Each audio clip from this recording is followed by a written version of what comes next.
Buenas noches, hermanos, ¿cómo están? Bueno, esta noche seguimos con el estudio de la primera carta de Juan. Pido que abran sus Biblias en Primera de Juan, el capítulo 5. Vamos a continuar la serie, ya estamos llegando al final de la carta. Entonces vamos a abrir nuestra Biblia en Primera de Juan, capítulo 5, y vamos a estar leyendo desde los versículos 6 al 12 inclusive. Doy lectura. Dice así el versículo 6. Este es Jesucristo, que vino mediante agua y sangre, no mediante agua solamente, sino mediante agua y sangre. Y el Espíritu es el que da testimonio, porque el Espíritu es la verdad. Porque tres son los que dan testimonio en el cielo: el Padre, el Verbo y el Espíritu Santo. Y estos tres son uno.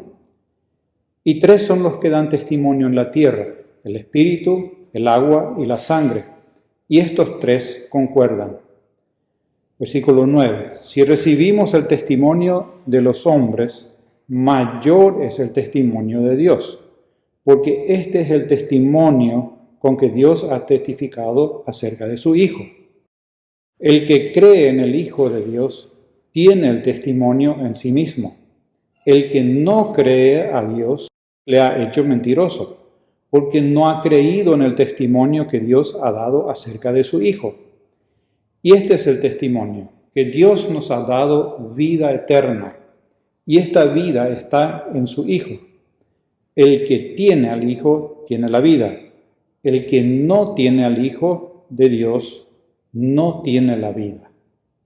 Vamos a orar, pedirle a nuestro Dios que nos guíe en el análisis de este pasaje y encomendarlo en sus manos. Padre, gracias te damos por tu palabra, gracias te damos por esta noche, donde una vez más podemos abrirla, estudiarla.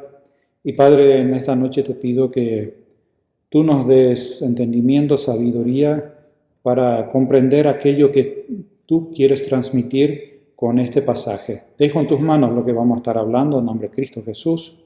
Amén. Esta primera epístola que escribió Juan, él la escribió con un propósito bien definido. Su intención es darle certeza a los creyentes, aquellos que son salvos, de que tienen vida eterna. A menudo, muchos creyentes empiezan a dudar con el correr del tiempo acerca de su salvación, pero Juan se esmera en darle certeza a aquellos que han creído en Jesucristo de que son salvos. Esa afirmación la encontramos justo en el siguiente versículo del pasaje que nos toca analizar hoy, en el versículo 13. Primera Juan 5:13 dice así: estas cosas os he escrito a vosotros que creéis en el nombre del Hijo de Dios, para que sepáis que tenéis vida eterna, y para que creáis en el nombre del Hijo de Dios. A lo largo de la carta que hemos estudiado y estamos a punto de terminar, vimos que Juan ofrece varias pruebas para saber quién es salvo y quién no. Vimos, por ejemplo, que empieza explicando el arrepentimiento genuino, aquel arrepentimiento que lleva a la salvación y que se evidencia en el fruto de la obediencia a los mandatos de Dios de aquel que ha puesto su fe en Jesucristo. El que señala que aquel creyente que genuinamente es salvo ya no sigue pecando como pecaba antes.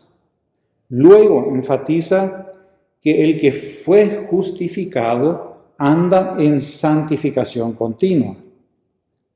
¿Eso qué significa? El que fue salvo es aquel que procura no pecar.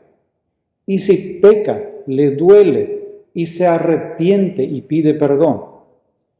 Siguió también evidenciando a los falsos maestros, comparándolos con los verdaderos. Continuaba diciendo que es fácil discernir los espíritus, El que afirma y enseña la verdad, ese es verdadero. Pero el que niega la verdad, como dice Juan, o enseña algo distinto, es del diablo. Es muy duro, fuertísimo. Y en esas comparaciones transcurre toda la carta con la intención de desenmascarar a los falsos y dar certeza a los creyentes genuinos. En el pasaje que leímos al comienzo, el versículo 6 al 12, que vamos a estudiar hoy y el próximo miércoles, Juan agrega un elemento más, un elemento y quizás único, para dar certeza a los creyentes. Digo único porque no encuentro en la Biblia otro pasaje similar, paralelo a este. Leyendo este pasaje, del versículo 6 al 12, probablemente muchos se habrán dado cuenta que hay una palabra que se repite una y otra vez, que es la palabra testimonio. Muchas veces se repite. En total 9 veces Juan repite la palabra testimonio. Y eso sin lugar a duda ya nos llama la atención. Y por lo tanto fácilmente nos lleva al punto de enfoque al cual está apuntando Juan al escribir este pasaje. Por eso es sumamente necesario que entendamos el significado de la palabra testimonio. Bueno, su significado básico consiste en recordar y atestiguar algo relacionado a algún asunto. Y aquella persona o aquella cosa que nos recuerda o que recuerda y atestigua algo de un hecho, se le llama testigo. Se puede usar, por ejemplo, en un entorno legal. Cuando una persona defiende o incrimina a algún acusado. O también se puede usar en sentido general. Cuando una persona relata un conocimiento de primera mano. Y no hace falta que sea precisamente una persona. Puede ser una estatua de algún héroe o una estatua de otra cosa que nos recuerda de algún asunto específico y con su simple presencia atestigua aquello que pasó alguna vez. La palabra original en griego, que se traduce aquí como testimonio, es martus. Martus se pronuncia en griego. Aparece 175 veces en el Nuevo Testamento y puede significar tanto un testigo como puede significar un testimonio, así como estuvimos hablando. ¿Por qué hago tanto énfasis en esta palabra? Ocurre que muchos testigos de Jesucristo en aquella época terminaban pagando con sus propias vidas por atestiguar de su Salvador. Y eso hizo que esta palabra adquirió un nuevo sentido. Porque aquellos testigos se los conocían como martus, que es la palabra de testigo, pasó a significar mártir. Es lo que hoy nosotros llamamos mártir.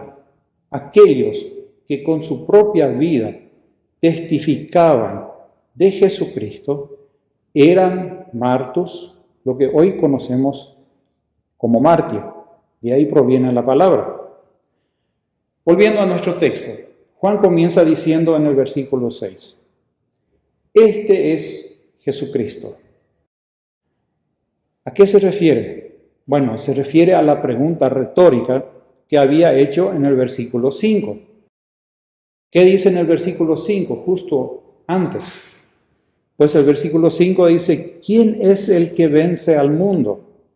sino el que cree que Jesús es el Hijo de Dios. Bueno, el versículo 6 aclara que ese Hijo de Dios, ese es Jesucristo. Para comprender eso correctamente, voy a hacer una aclaración adicional.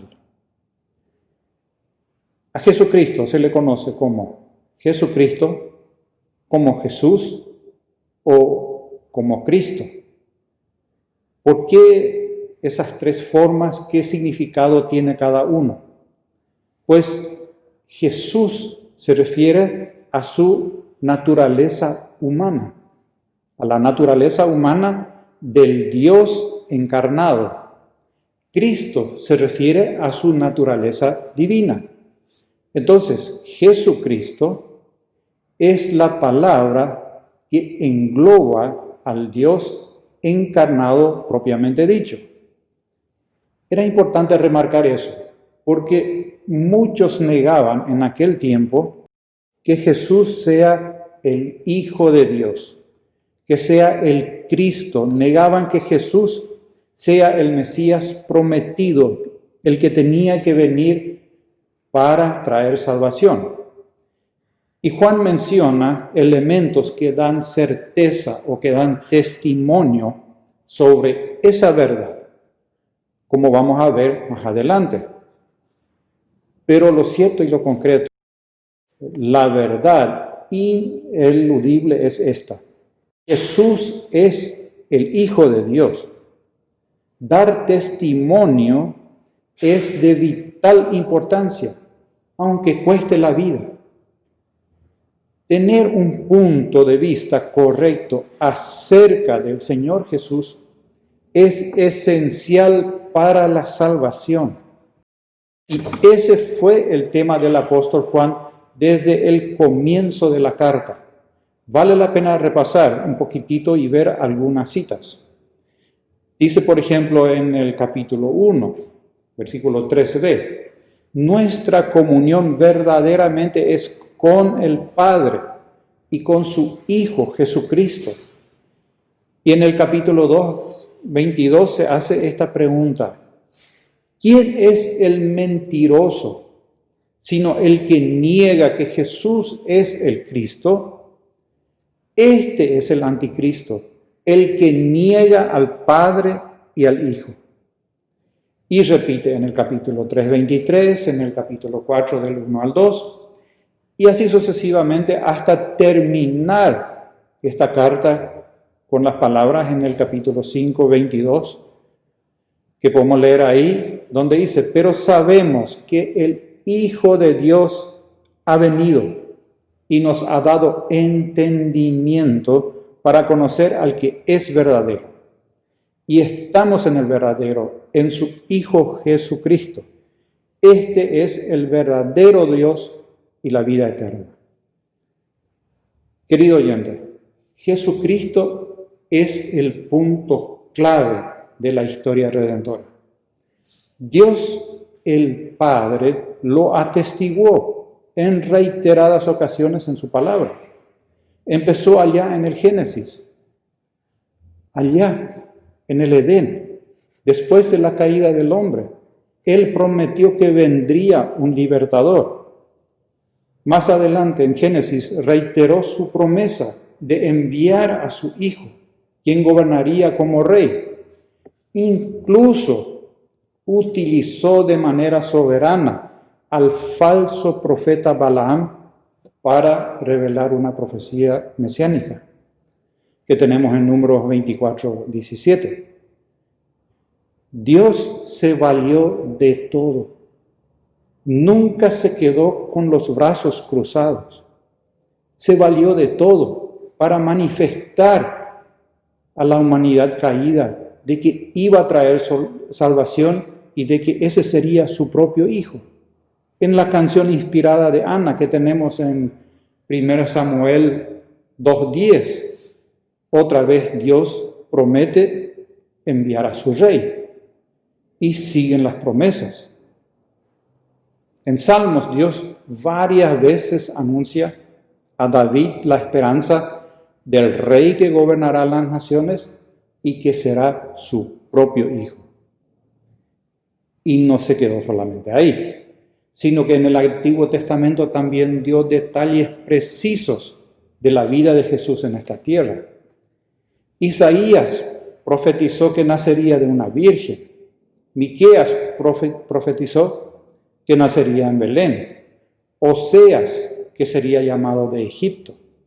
Jeremías profetizó el intento de asesinarlo mediante la matanza de los inocentes cuando Jesús nació. Malaquías predijo que habría un precursor, refiriéndose a Juan el Bautista, aquel que prepararía el camino para el Mesías. Isaías nuevamente anunció que ministraría en Galilea. Salmos 41:9 predice la traición de parte de un amigo íntimo. Salmo 22 adelantó todos los detalles de la crucifixión y el Salmo 16 profetiza la resurrección. Y para completar todo, Isaías 53 nos explica el significado teológico de la muerte del Mesías.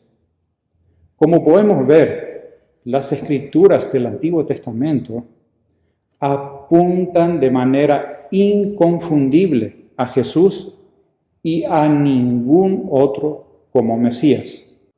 Por eso Jesús reprendió con dureza a sus seguidores en Lucas 24:25, con las siguientes palabras: «Oh insensatos y tardos de corazón para creer todo lo que los profetas han dicho». Ocurrió lo mismo que hoy en día. La gente no cree.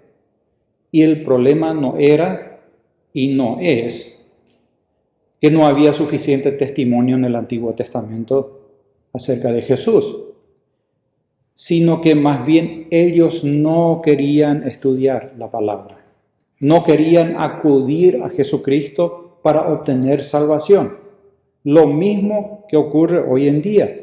Por eso Jesús exhortó también diciendo: escudriñad las Escrituras, porque a vosotros os parece que en ellas tenéis la vida eterna, y ellas son las que dan testimonio de mí.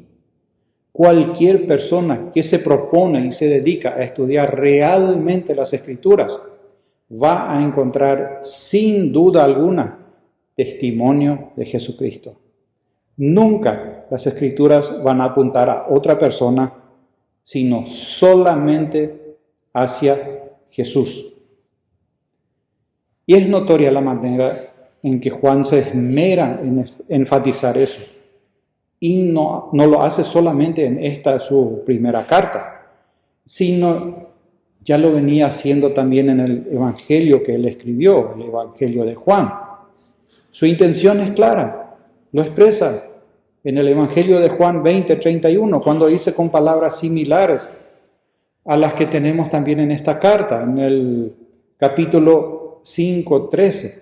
Dice así: pero estas se han escrito para que creáis que Jesús es el Cristo, el Hijo de Dios, y para que creyendo tengáis vida en su nombre.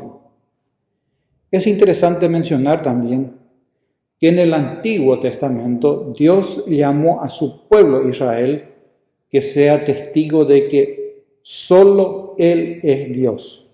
Tenemos la cita en Isaías 43, del 10 al 13. Ahora, en el Nuevo Testamento, en cambio, es Dios el que da testimonio de su Hijo. Veamos cómo. Los 4 evangelios relatan la vida, muerte, resurrección de Cristo.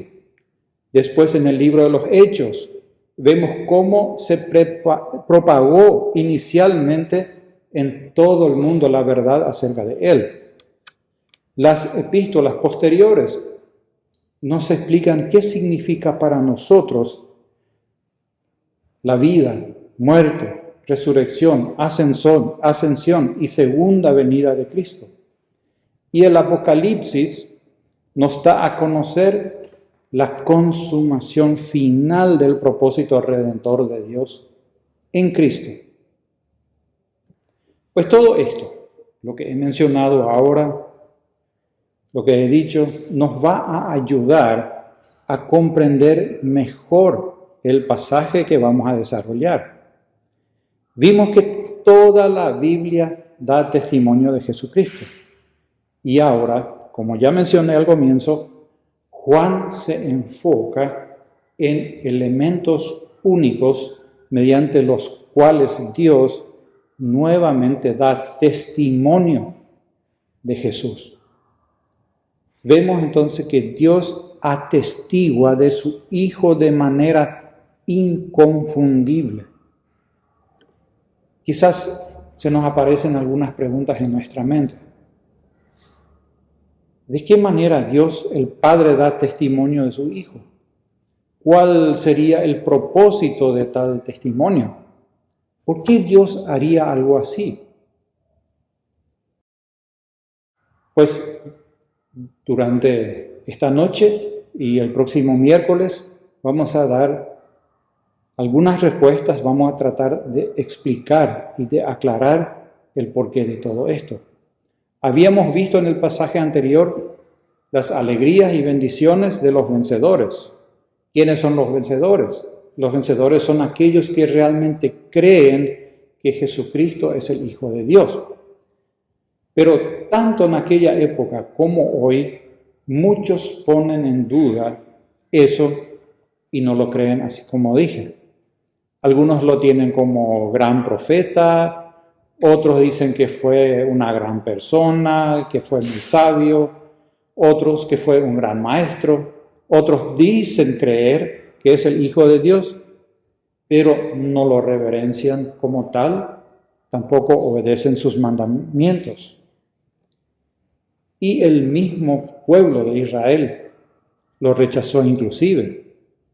Le tenían como mentiroso, culpable de descarriar al pueblo. Otros decían que incitaba al pueblo en contra de Roma y que era un blasfemo, glotón, borracho. Inclusive lo tildaban de loco y hasta de que estaba endemoniado. Bueno, pues todo eso al final los llevó a crucificarle en la cruz. Y si su misma gente pensaba de él así, ¿por qué alguien debería creer que Jesucristo es el Mesías, el Dios encarnado, el único Salvador de los pecadores?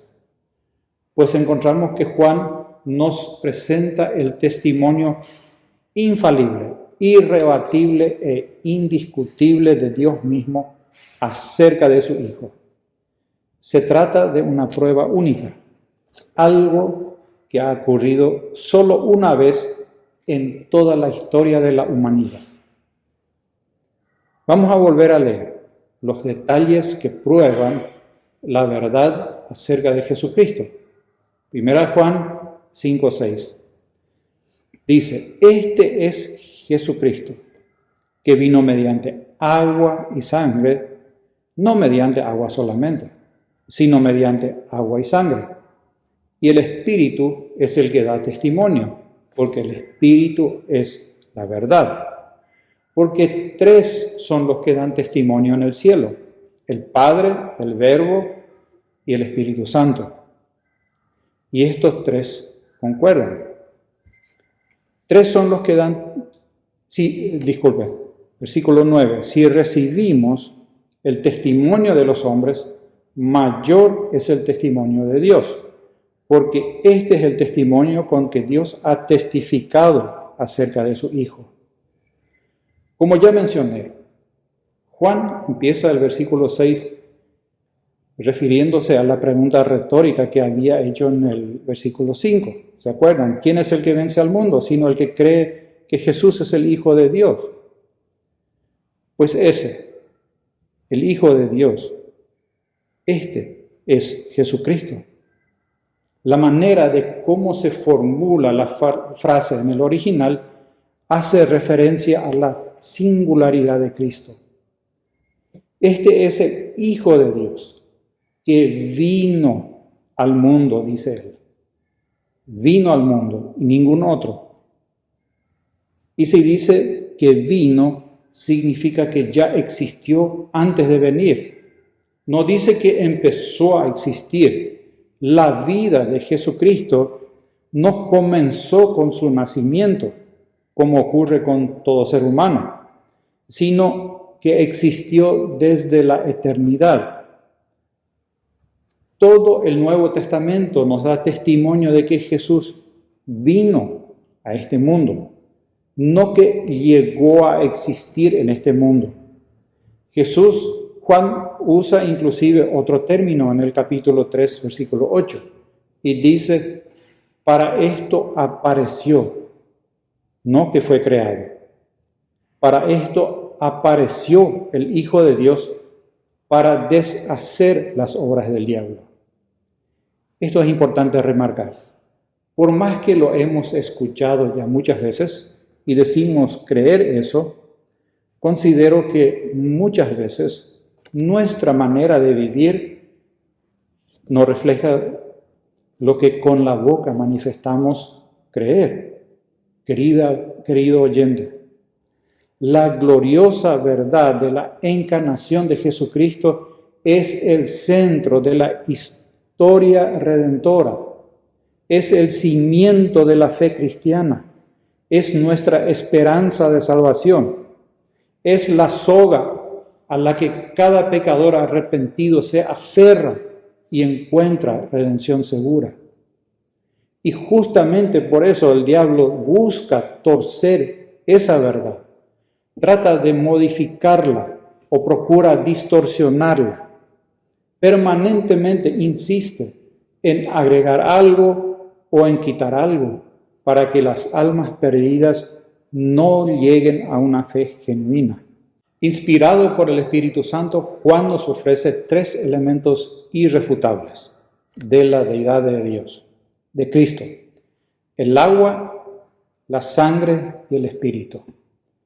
Son 3 elementos irrefutables, innegables y absolutamente fiables que Satanás no puede torcer.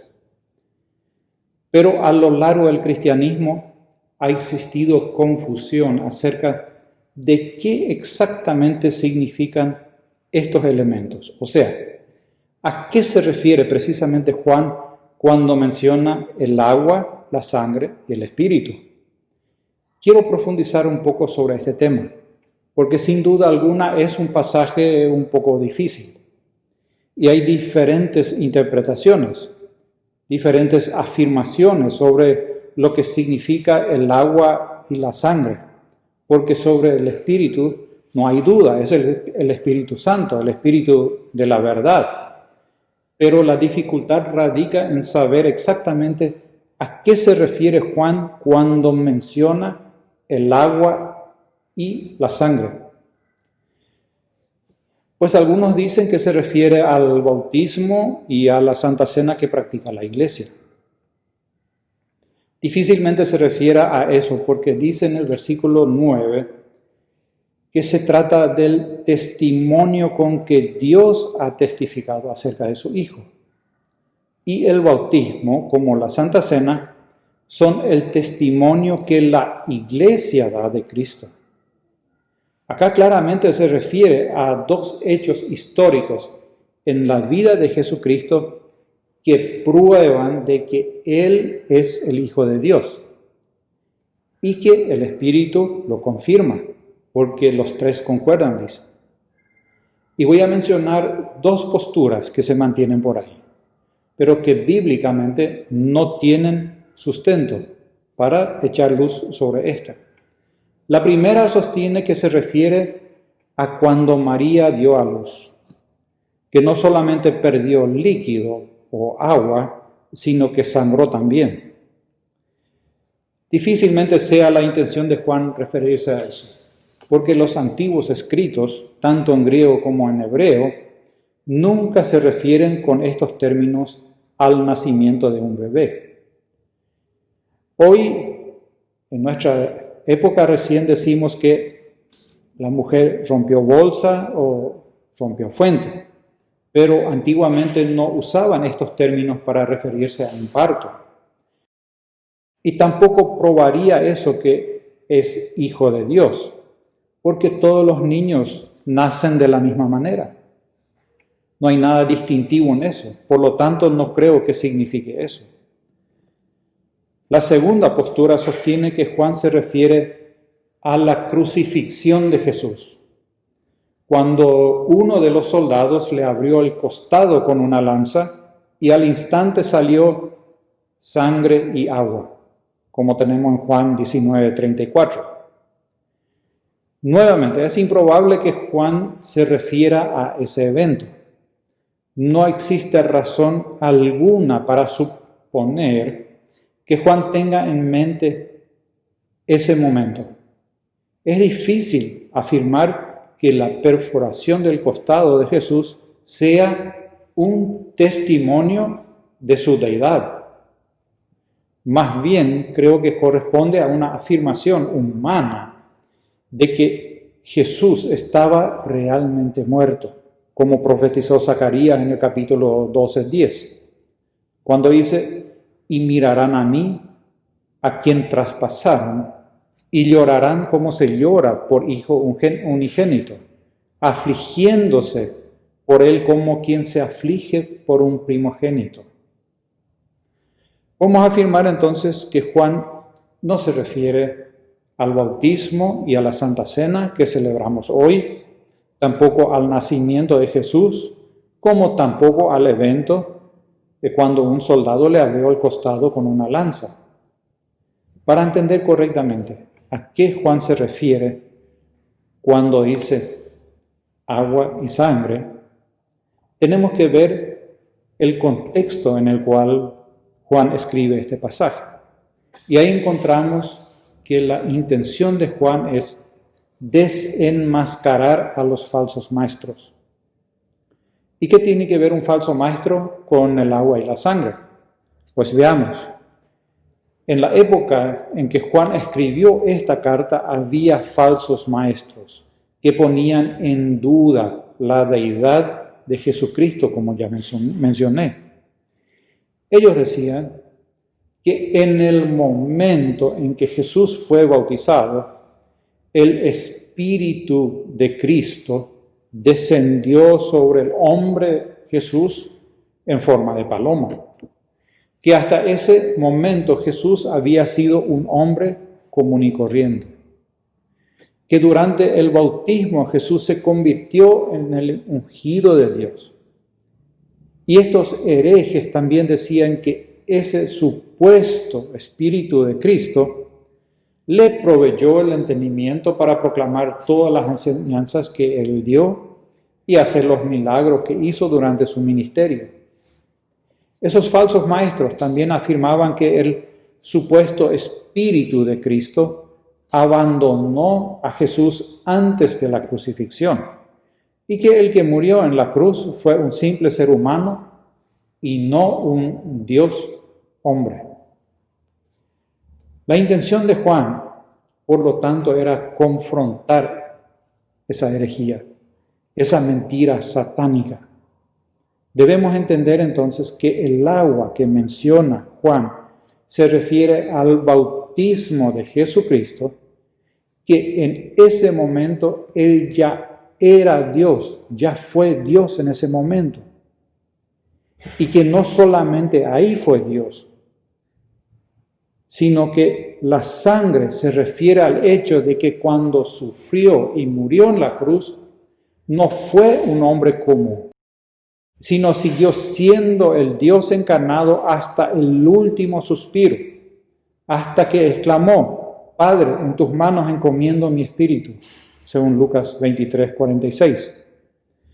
Porque si Jesús no hubiera sido el Dios encarnado desde su nacimiento, y si tampoco hubiera sido el Dios encarnado en el momento de su muerte, tampoco podría expiar los pecados de aquellos que alguna vez serían justificados. Si Jesús no hubiera tenido su naturaleza divina allá en la cruz, nunca podía haber derrotado al pecado y a la muerte para los creyentes. Pero esa es la gloriosa verdad acerca de Jesucristo, que Dios mismo vino a nosotros, anduvo entre nosotros, y que aquel que no conoció pecado por nosotros, Dios lo hizo pecado, para que nosotros fuésemos hechos justicia de Dios en él, como dice 2 Corintios 5, 21. Querido oyente, con todo eso, la frase no mediante agua solamente, sino mediante agua y sangre, en realidad no es muy redundante. Ahora sí, el testimonio de eso aborda un punto teológico muy importante, porque constituye el fundamento de nuestra fe. Es el cimiento que sostiene todo aquello en lo cual creemos. Por eso es tan importante que Juan haya mencionado esto, que haya insistido en aclarar estos puntos. Porque hoy en día, igual como en aquella época, permanentemente se busca desacreditar a Jesucristo. Pero una y otra vez chocan con estas verdades aquellos que intentan desacreditarlas. Surgen algunas preguntas y te quiero hacerlas. ¿Cuál es tu relación con respecto a esta realidad? ¿Crees genuinamente en aquel que hizo todo esto a favor tuyo? ¿O seguís teniendo dudas? Te invito a meditar en lo siguiente. Si el Creador del cielo y la tierra y de todo lo que existe envió a su propio Hijo para extender una mano salvadora a nosotros, los pecadores, ¿te parece un asunto menor? Y si después de enviar a su Hijo, sacrificarlo en la cruz para poder redimir tu pecado y mi pecado, y así evitar condenarnos por toda la eternidad, se preocupa también en dejarnos evidencias claras, testimonios irrebatibles acerca de eso? Te pregunto, ¿te parece correcto seguir con tu vida de la manera en que estás viviendo? Dejo estas preguntas y pido que te analices delante del Señor. Analices tu vida delante de Él. Vamos a orar. Padre, gracias te damos por tu palabra. Gracias por el Dios que tú eres, justo pero misericordioso, Padre. Gracias te damos por el testimonio que tú nos dejaste acerca de tu Hijo. Padre, tú sabías que nosotros no íbamos a creer. Hiciste todo lo posible para dejar evidencias de tu amor, dejar evidencias de tu mano salvadora. Gracias te damos, Padre, por Jesús, que vino a esta tierra, anduvo en esta tierra, vivió sin pecado, Padre. Fue bautizado en obediencia y murió en la cruz. No murió en la cruz la deidad de Cristo. Murió Jesús, hombre, en la cruz, Padre. Y ahora está sentado a tu diestra, pudiendo interceder por nosotros. Gracias, Padre, por tu palabra. En nombre de Cristo Jesús. Amén.